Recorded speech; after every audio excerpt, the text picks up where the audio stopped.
Hey everybody, how's it going today? It is me, Captain Energy, and today I'm making a video based on a request to show how to sync up the SEQTrak to the Behringer Crave. So Yamaha SEQTrak to Behringer Crave. This should be a pretty quick video, and I'm going to show you all of the setup necessary, including hardware and software configuration for both devices. And by the end, you should have the ability to sync your SEQTrak as the child device off of the Crave as the parent, which means the Crave will be providing the clock. This was done to make a smoother clock transition, since the knob is an analog and the clock and there's an analog clock. It has a little more kind of slide to it than the digital one on the SEQTrak. Anyway, let's get into it.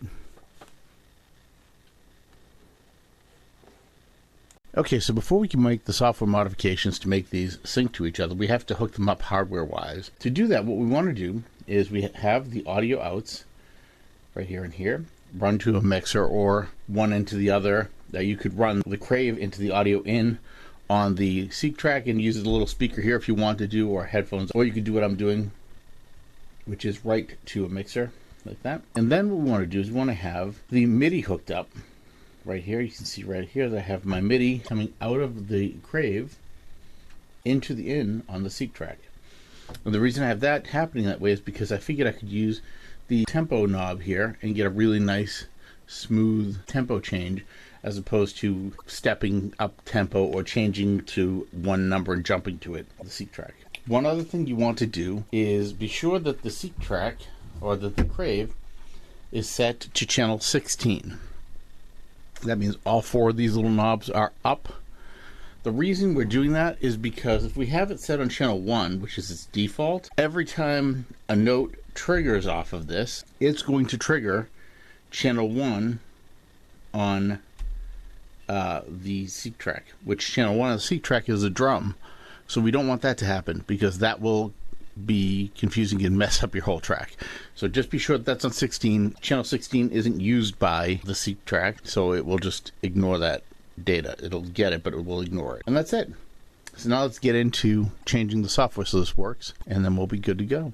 So first, once we have our SEQTrak connected to our PC or Mac or iPhone or Android, whatever you're using to connect to it, you'll see the app, and the app is basically the same on all platforms. What we want to do is we want to go over to GUI Editor.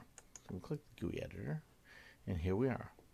Now we're going to click Settings. Now go down to MIDI, and on MIDI, what we want to do is we want to be sure that the program that we're using is set to send, and we're going to turn that off, because in this demo I'm showing you how to synchronize the SEQTrak from the Crave, with the Crave providing the clock. We're going to turn the sync to external. We want to have send, start, and stop messages. We don't need this because the SEQTrak isn't controlling anything, so we don't need that on. Go to advanced here, and now we're going to look at the MIDI cable, because we are using the MIDI cable to connect the out of the Crave to the in of the SEQTrak. First, we want to be sure that the channel message, we'll leave that off.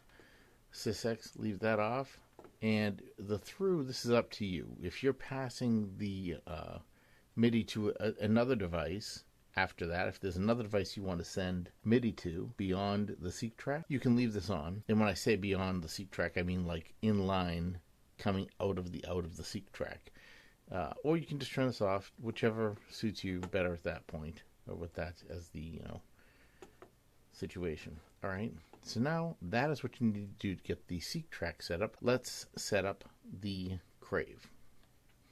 You're going to want to use the Synth Tribe software provided by Behringer.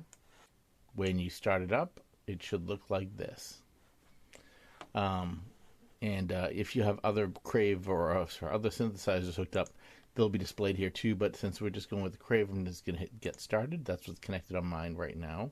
And once we're here, what we want to do is we want to check to be sure that clock source is set to internal. That means that it's coming from the Crave. And then we want to be sure that clock out is set to on. This will allow the Crave to send its clock to the SEQTrak or to whatever other device it's connected to. This is kind of universal, across all devices. There's always one device that provides the clock. The term that they used to use for this was master, and the subservient or the devices that would follow the clock they called slaves. Now, I hate that terminology, so I usually go with parent and child. So I call in this case, the Crave will be the parent, and the SEQTrak will be the child and do what the parent tells them. Make sense? All right, so now that we've got the internal set for the clock on the Crave, and we've got the MIDI out turned to on, what we would want to do next is we would want basically a pattern on the SEQTrak and a pattern on the Crave.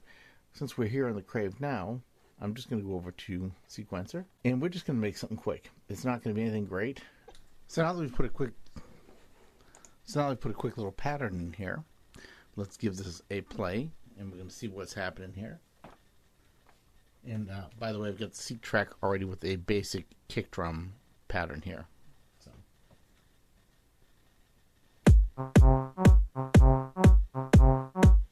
Now, if I go over to the tempo on the Crave and change it,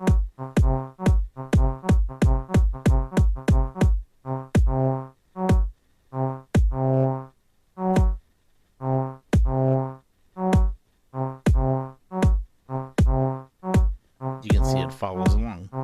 And that is now synced up. Whatever I do will be synchronized.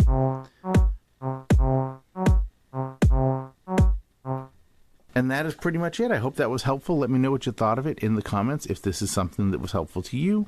If it was not helpful to you, let me know what would be helpful to you so I can put that type of video together for you. Have an awesome day and happy music making. Bye for now.